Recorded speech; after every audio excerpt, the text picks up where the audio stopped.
Hello. ഇനി നമുക്ക് എടുക്കാനുള്ളത് ഡിജിറ്റൽ ഇമേജ് ഫണ്ടമെന്റൽസിലുള്ള എലമെന്റ്സ് ഓഫ് വിഷ്വൽ പെർസെപ്ഷൻ എന്ന് പറയുന്ന കേസാണ്. ഓക്കെ, ഇപ്പോൾ നമ്മൾ പറയുന്നത് ഡിജിറ്റൽ ഇമേജ് പ്രോസസ്സിംഗ് ആണെങ്കിലും നമുക്ക് ഇവിടെ കാണുന്ന ഇമേജ് എന്ന് പറയുന്നത് നമ്മുടെ ഹ്യൂമൺ ഐൻ്റെയാണ് അല്ലേ? എന്തുകൊണ്ടായിരിക്കും ഹ്യൂമൺ ഐൻ്റെ ഇമേജും എലമെന്റ്സ് ഓഫ് വിഷ്വൽ പെർസെപ്ഷനും കൂടി നമ്മൾ ക്ലബ് ചെയ്തതെന്ന് ആലോചിച്ച് നോക്കുക.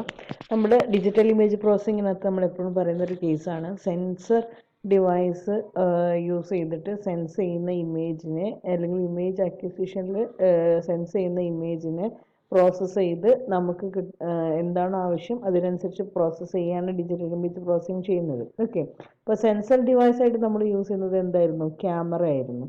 ക്യാമറ എന്ന് പറയുന്ന ഡിവൈസ് ശരിക്കും ഹ്യൂമൺ ഐൻ്റെ ഒരു മാൻമെയ്ഡ് ആണ്. എന്ന് പറഞ്ഞാൽ ഹ്യൂമൺ ഐയിൽ എന്താണോ ചെയ്യുന്നത് അത് തന്നെയാണ് എന്തിലും ചെയ്യാൻ ശ്രമിച്ചിട്ടുള്ളത്, നമ്മുടെ ക്യാമറയിൽ ചെയ്യാൻ ശ്രമിച്ചിട്ടുള്ളത്. ഓക്കെ, അപ്പോൾ ആദ്യം നമ്മൾ സ്ട്രക്ചർ ഓഫ് ഹ്യൂമൺ ഐ എന്താണെന്നുള്ളത് മനസ്സിലാക്കുക. അത് മനസ്സിലാക്കി കഴിഞ്ഞാൽ നമുക്ക് നമ്മുടെ ഡിജിറ്റൽ ക്യാമറേൻ്റെ പ്രോസസ്സിങ്ങും ഈസി ആയിട്ട് ഐഡൻറ്റിഫൈ ചെയ്യാൻ പറ്റും. ഓക്കെ, ഇത് നിങ്ങൾ ഓൾറെഡി നമ്മുടെ സ്കൂളിങ്ങിലൊക്കെ നിങ്ങൾ പഠിച്ചിട്ടുള്ള കാര്യമാണ്. അപ്പോൾ ആ ഒരു കാര്യങ്ങളെ ഒന്ന് ഓർത്തെടുക്കുക മാത്രമാണ് നമ്മളിവിടെ ചെയ്യുന്നത്. എനിക്ക് തോന്നുന്നു 10th ആയിട്ട് നിങ്ങൾ ഹ്യൂമൺ ഐൻ്റെ സ്ട്രക്ചർ അതിൻ്റെ ഫങ്ഷനിങ് ഒക്കെ വളരെ ക്ലിയർ ആയിട്ട് പഠിച്ച് കഴിഞ്ഞു പോയതാണ്. നമുക്ക് അതിലേക്ക് തന്നെ ഒന്ന് പോയി നോക്കാം. ഓക്കെ, അപ്പോൾ നമ്മൾ പറഞ്ഞ കാര്യം എന്താണെന്ന് വെച്ചിട്ടുണ്ടെങ്കിൽ ശരിക്കും sensor, the eyes act as the sensor or camera. Eye എന്ന് പറയുന്നത് സെൻസർ ആയിട്ടാണ് നമ്മുടെ ലൈഫിൽ ചെയ്യുന്നതെന്നുണ്ടെങ്കിൽ ക്യാമറയാണ് ഡിജിറ്റൽ ഇമേജ് പ്രോസസ്സിങ്ങിൽ സെൻസറായിട്ട് യൂസ് ചെയ്യുന്നത്. അതേപോലെ neurons act as the connecting cable. നമ്മുടെ ഹ്യൂമൻ ബോഡിയിലെ ന്യൂറോൺസ് ആണ് കണക്റ്റിംഗ് കേബിൾസ് ആയിട്ട് യൂസ് ചെയ്യുന്നതെന്നുണ്ടെങ്കിൽ നമ്മൾ ഇവിടെ എന്ത് ചെയ്യുന്നു? കേബിൾസ് തന്നെ യൂസ് ചെയ്യുന്നു ഫോർ ഡാറ്റ ട്രാൻസ്ഫറിങ്. ഇനി brain act as the processor. Brain എന്തായിട്ട് വർക്ക് ചെയ്യുന്നുണ്ട്? പ്രോസസ്സറായിട്ട് വർക്ക് ചെയ്യുന്നുണ്ട്. ഓക്കെ, ഇനി the basic elements of the visual perceptions are 3 times: structure of eye, image formation in the eye, and brightness, adaptation and discrimination. അപ്പോൾ നമുക്കിത് ഓരോന്നും എന്താണെന്നുള്ളത് നോക്കാം.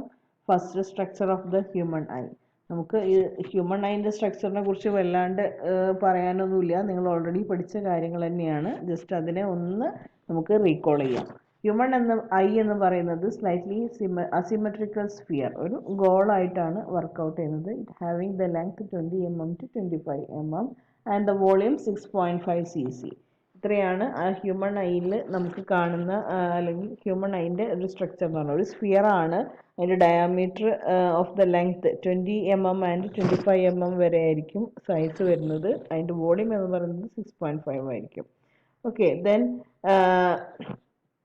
സാധാരണ എങ്ങനെ വെച്ചിട്ടുണ്ടെങ്കിൽ ഏതാണോ നമുക്ക് ഒബ്ജക്റ്റ് കാണാനുള്ളത് ആ ഒബ്ജക്റ്റിൽ ഉള്ള ലൈറ്റ് നമ്മുടെ കണ്ണിലേക്ക് വരികയാണ് ചെയ്യുന്നത്. ആ ലൈറ്റ് വന്നിട്ട് നമ്മുടെ കോർണിയയിൽ തട്ടുമ്പോഴാണ് നമുക്ക് ആ ഇമേജിനെ കാണാൻ കഴിയുന്നത്. റെറ്റിനയിൽ തട്ടുമ്പോഴാണ് നമുക്ക് ഇമേജസിനെ കാണാൻ കഴിയുന്നത്. ഓക്കെ, ദെൻ അതിൻ്റെ ഇടയിൽ ഐറിസ് ഉണ്ട്, കോർണിയ ഉണ്ട്, ആൻഡ് ഫ്ലൂയിഡ്സുകളുണ്ട്, ആൻറ്റീരിയർ ചാമ്പേഴ്സ് ഉണ്ട്. ഇതൊക്കെ എന്താണെന്നുള്ളത് നമുക്ക് ഓരോന്നോരോന്നായിട്ട് നോക്കാം. ഓക്കെ, ഫസ്റ്റ് നമ്മൾ ഈ പറഞ്ഞ കാര്യത്തിനെ ഒന്ന് ഷോർട്ടൺ ചെയ്തതാണ്. Shapes nearly as a sphere, average diameter 20 mm and 3 കാര്യങ്ങളാണ് മെയിനായിട്ട് ഇതിൽ വരുന്നത്. ഒന്ന് cornea and sclera, choroid, lens and retina. ഇത്രയും കാര്യങ്ങളാണ് മെയിനായിട്ട് ഒരു ഹ്യൂമൺ ഐൻ്റെ മെയിൻ പാർട്സ് എന്ന് പറയുന്നത്. ഓക്കെ, അപ്പോൾ ഓരോന്നും എന്താണെന്നുള്ളത് നമുക്ക് നോക്കാം. First cornea. കോർണിയ എന്ന് പറഞ്ഞിട്ടുണ്ടെങ്കിൽ നമ്മുടെ ഇമേജിൻ്റെ ഈ പുറത്തേക്ക് കാണുന്ന ഭാഗത്തിനെയാണ് നമ്മൾ കോർണിയ എന്ന് പറയുന്നത്. Okay, cornea. ഈ കോർണിയയിലൂടെയാണ് നമ്മുടെ ഇമേജസ് ഇതിനകത്തേക്ക് കയറുന്നത്. Okay,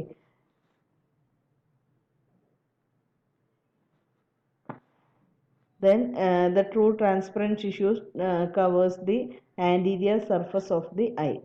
Then sclera, opaque membranes enclose the remittance of the optical globe. ഇവരുടെ മെയിൻ പരിപാടി എന്ന് പറഞ്ഞിട്ടുണ്ടെങ്കിൽ നമ്മുടെ കണ്ണിനെ പ്രൊട്ടക്റ്റ് ചെയ്യലാണ് ഈ കോർണിയൻ്റെയും അതേപോലെ തന്നെ സ്ക്ലേറിൻ്റെയും ഒക്കെ പരിപാടി. ഈ ഏറ്റവും ഔട്ടർ ലെയർ ആയിട്ട് കാണുന്നതാണ് ശരിക്കും കോർണിയ. ഇവിടെ ഏറ്റവും ഔട്ടർ ലെയറിൽ കാണുന്ന ഈ ഇതിനെ പറയുന്ന പേരാണ്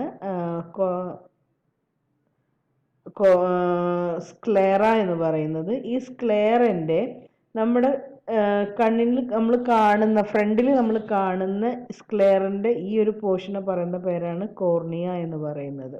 ഓക്കെ, ദെൻ ഈ കോർണിയന്റെ പാർട്ട് ഭയങ്കര ട്രാൻസ്പെറൻ്റ് ആയിട്ടായിരിക്കും ഉണ്ടാവുക. കാരണം എന്താണെന്ന് വെച്ചിട്ടുണ്ടെങ്കിൽ ആ ലൈറ്റ് വന്നിട്ടുള്ള ആ ലൈറ്റിനെ നമ്മൾ തിരിച്ച് കണ്ണിലേക്ക് എത്തിക്കാൻ യൂസ് ചെയ്യുന്ന ഏറ്റവും ഇമ്പോർട്ടൻ്റ് ആയിട്ടുള്ള ഒരു പാർട്ടാണ് കോർണിയ എന്ന് പറയുന്നത്. സോ കോർണിയ ശരിക്കും സ്ക്ലെയറിന്റെ ഒരു പാർട്ടാണ്. സ്ക്ലെയറിന്റെ ഫ്രണ്ട് പോർഷനെയാണ് നമ്മൾ കോർണിയ എന്ന് പറയുന്നത്. Okay,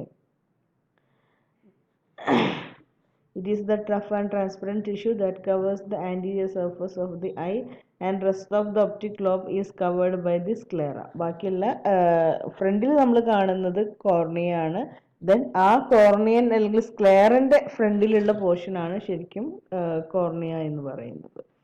okay, then next portion ആണ് choroid, then lies between these sclera and contains the network of the blood vessels that serves as the major source of the nutrition to the eyes. ഈ choroid എന്ന് പറയുന്നത് നമ്മുടെ കണ്ണിലേക്കുള്ള രക്തത്തിന് അതേപോലെ തന്നെ കണ്ണിലേക്ക് ആവശ്യമുള്ള ന്യൂട്രീഷൻസ് ഒക്കെ കൊണ്ടുവരുന്നത് ഈ കൊറോയിഡാണ്. അതൊരു രക്തധമനികളാണ്, രക്തം ഉള്ള അല്ലെങ്കിൽ ബ്ലഡ് സർക്കുലേറ്റ് ചെയ്യുന്ന ഒരു പോർഷനാണ് കൊറോയിഡ് എന്ന് പറയുന്നത്. ഇതിലൂടെയാണ് കണ്ണിലേക്ക് ആവശ്യമുള്ള ബ്ലഡുകളൊക്കെ വരുന്നത്. ഓക്കെ, ദെൻ ഈ കണ്ണിനെ പ്രൊട്ടക്റ്റ് ചെയ്യാൻ ആവശ്യമായിട്ടുള്ള ന്യൂട്രീഷൻസ് ഒക്കെ കൊണ്ടുവരുന്നത് ആരാണ്? കൊറോയിഡ് ആണ് കൊണ്ടുവരുന്നത്. Okay, then choroid code is heavily pigmented and hence helps to reduce the amount of extraneous light entering the eye and backscattering within the optical globe. നമ്മുടെ ഇവരൊക്കെ പരിപാടി എന്താണ്? ശരിക്കും കണ്ണിനെ പ്രൊട്ടക്റ്റ് ചെയ്യലാണ്. ഈ കൊറോയിഡ് ആണെന്നുണ്ടെങ്കിലും സ്ക്ലെറ ആണെന്നുണ്ടെങ്കിലും കോർണിയ ആണെങ്കിലും ഒക്കെ ചെയ്യുന്നത് കണ്ണിന്റെ പ്രൊട്ടക്ഷൻ ആണ്. ഓക്കെ, അത് ലൈറ്റ് വല്ലാണ്ട് ലൈറ്റ് വരുന്നതും അതേപോലെ തന്നെ ഡിമ്മായിട്ട് വരുന്ന ലൈറ്റിനെ പ്രോസസ്സ് ചെയ്യുന്നതും ഒക്കെ ഈ ഒരു കൊറോയിഡിന്റെ ഫംഗ്ഷൻ ആണ്. It contains the networks of the blood vessels that serves as the major source of nutrition to the eyes. It helps to reduce the extraneous light entering in the eye. It has two parts. ഇതിന് രണ്ട് പാർട്ടാണുള്ളത്. Iris diaphragms, and it contains the expanse to control the amount of light that enters the eyes. Iris എന്ന് പറയുന്ന ഒരു പാർട്ടും ciliary എന്ന് പറയുന്ന പാർട്ടും, ഇത് രണ്ടും ഇൻക്ലൂഡ് ചെയ്യുന്നതാണ് ശരിക്കും ഇവിടെ നോക്കുക. ഐറിസ് എന്ന് പറയുന്ന ഈ ഒരു പാർട്ടും സിലറി എന്ന് പറയുന്ന ഈ ഒരു പാർട്ടും ഇൻക്ലൂഡ് ചെയ്യുന്നതാണ് നമ്മുടെ കൊറോയിഡ് എന്ന് പറയുന്നത്. ഓക്കെ, ഈ ഐറിസ് എന്ന് പറയുന്നത് നമ്മുടെ കൃഷ്ണമണി എന്ന് പറയുന്ന കേസിന്റെ ജസ്റ്റ് ഔട്ട്ലയർ ആയിട്ട് ഒരു പിന്നെ റൗണ്ടിൽ തന്നെ ഒരു റൗണ്ട് നമുക്ക് കാണാറുണ്ട്. അതിനെയാണ് എന്ത് പറയുന്നത്? ഐറിസ് എന്ന് പറയുന്നത്. ഓക്കെ, ശരിക്കും നമ്മൾ പെട്ടെന്ന് കാണുന്നത് നമ്മുടെ കൃഷ്ണമണി എന്ന് പറഞ്ഞാൽ ഏറ്റവും ഇന്നർ പാർട്ടായിട്ട് വരുന്നതാണ് കൃഷ്ണമണി എന്ന് പറയുന്നത്. ഓക്കെ, അതിലൂടെയാണ് ശരിക്കും നമ്മൾ കാഴ്ച എന്ന് പറയുന്നത് നമുക്ക് കിട്ടുന്നത്. ദെൻ ഈ ഐറിസ് എന്ന് പറയുന്ന പ്രോസസ്സിനെ നമ്മൾ പെട്ടെന്ന് കാണുന്നത്, നമ്മൾ ഹ്യൂമൻ ഐ എന്ന് പറഞ്ഞാൽ നമ്മൾ പെട്ടെന്ന് കാണുന്ന ആ കറുത്ത അല്ലെങ്കിൽ ചിലർക്ക് ബ്ലൂ അല്ലെങ്കിൽ പലരുടെയും ഷേപ്പ് കളർ മാറ്റം ഒക്കെ വരുന്നത് ഈ ഐറിസിലാണ്. ഈ ഐറിസിനെയും നമ്മുടെ കണ്ണിനെയും കൂടി കണക്ട് ചെയ്യുന്ന പോർഷനാണ് സിലറി ബോഡി എന്ന് പറയുന്നത്. ദെൻ ലെൻസ് എന്ന് പറഞ്ഞാൽ both infrared and ultraviolet light are absorbed appreciably by proteins with the lens structure and in excessive amount can cause the damage to the eyes. Lens എന്ന് പറഞ്ഞു കഴിഞ്ഞാൽ infrared ലൈറ്റിനെയും അതേപോലെ തന്നെ UV ലൈറ്റിനെയും ഒക്കെ കണ്ണിലൂടെ പ്രൊട്ടക്റ്റ് ചെയ്യുന്നതോടൊപ്പം തന്നെ നമ്മൾ എന്താണോ നമുക്ക് കാണാനുള്ളത് അതിനെ കാണാൻ വേണ്ടി യൂസ് ചെയ്യുന്ന ഒരു component ആണ് ലെൻസ് എന്ന് പറയുന്നത്. Then retina, it is the innermost membranes of the eye which lines inside the walls enter the posterior portion. When the eye is properly focused, the light from an object outside the eye is imaged on the retina. നമ്മൾ പുറത്തുനിന്ന് കാണുന്ന ആ ഒരു ഒബ്ജക്റ്റിനെ അതിൻ്റെ light നമ്മുടെ ലെൻസിലൂടെ pass ചെയ്ത് റെറ്റിനയിലാണ് വന്ന് പതിക്കുന്നത്. ഓക്കെ, ദെൻ റെറ്റിനയിൽ വീണ്ടും രണ്ട് പോർഷൻ ഉണ്ട്. Pattern vision affordable by distributions of the discrete light receptions over the surface of the retina. രണ്ട് പാർട്ടാണുള്ളത്, കോൺസ് ആൻഡ് റോഡ്സ് എന്ന് പറയുന്നത്. കോൺസ് എന്ന് പറയുന്നത് ലൈറ്റിനെ, ബ്രൈറ്റ് ലൈറ്റിനെ കൺട്രോൾ ചെയ്യാൻ വേണ്ടിയിട്ടുള്ളത്. അതേപോലെ തന്നെ റോഡ്സ് എന്ന് പറയുന്നത് കളർ ഇമേജസിനെ കൺട്രോൾ ചെയ്യാൻ വേണ്ടിയിട്ടുള്ളത്. ഇങ്ങനെ രണ്ട് കാര്യങ്ങൾ നമ്മുടെ ഇതിനകത്തുണ്ടായിരിക്കും.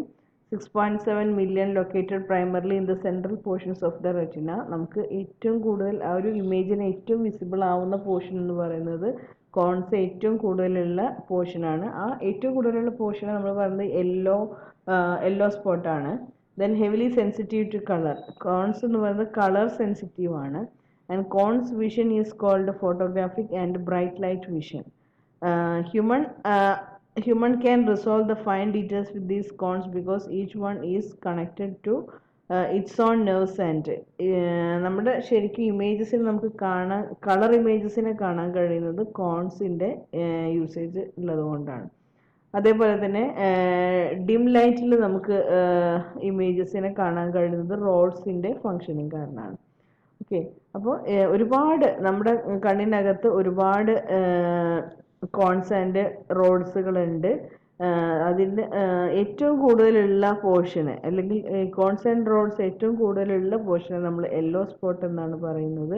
അതേപോലെ തന്നെ അത് തീരെ ഇല്ലാത്ത പോർഷനെ പറയുന്ന പേരാണ് ബ്ലൈൻഡ് സ്പോട്ട് എന്ന് പറയുന്നത്. ഓക്കെ, ഇതിൻ്റെ വേരിയേഷൻസിനനുസരിച്ച് ഈ ഒരു റോഡ്സിൻ്റെയും കോൺസിൻ്റെയും വേരിയേഷൻസിനനുസരിച്ച് പല പ്രോബ്ലംസിലൊക്കെ ഹ്യൂമൻ ഐസിൽ പല പ്രോബ്ലംസ്, വർണ്ണാന്തത അല്ലെങ്കിൽ കളർ ബ്ലൈൻഡ്നെസ് എന്നൊക്കെ പറഞ്ഞിട്ടുള്ള, ഡാർക്ക് ബ്ലൈൻഡ്നെസ് എന്നൊക്കെ പറഞ്ഞ പല പ്രോബ്ലംസും പലർക്കും ഉണ്ടാവാറുണ്ട്.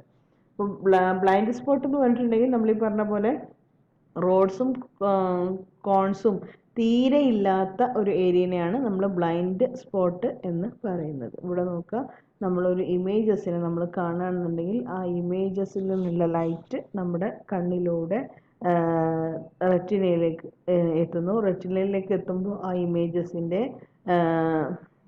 തിരിഞ്ഞിട്ടുള്ള അല്ലെങ്കിൽ കുത്തനെയുള്ള രൂപമായിരിക്കും നമുക്ക് കിട്ടുന്നത്. ഈ ഇമേജ് തിരിച്ച് നമ്മുടെ കണ്ണിലൂടെ പാസ് ചെയ്യുമ്പോഴാണ് നമുക്ക് ആ ഇമേജിനെ ഒറിജിനൽ രൂപത്തിൽ കാണാൻ കഴിയും. ഓക്കെ, അപ്പോൾ ഈ പറഞ്ഞ കാര്യങ്ങൾ, distance between the centre of the lens and the retina is called focal length. ഒരു ഇമേജും centre of the lens and the റെറ്റിനേനെ, അല്ലെങ്കിൽ distance between the centre of the lens and the retina, റെറ്റിനേൻ്റെ സെൻറ്ററും ലെൻസും തമ്മിലുള്ള ഡിസ്റ്റൻസിനെ പറയുന്ന പേരാണ് focal length. It is varies from approximately 17 mm to 14 mm. 17 മുതൽ 14 mm വരെയാണ് അതിൻ്റെ distance എന്ന് പറയുന്നത്. As the refractive power of the lens increases from the minimum to its maximum.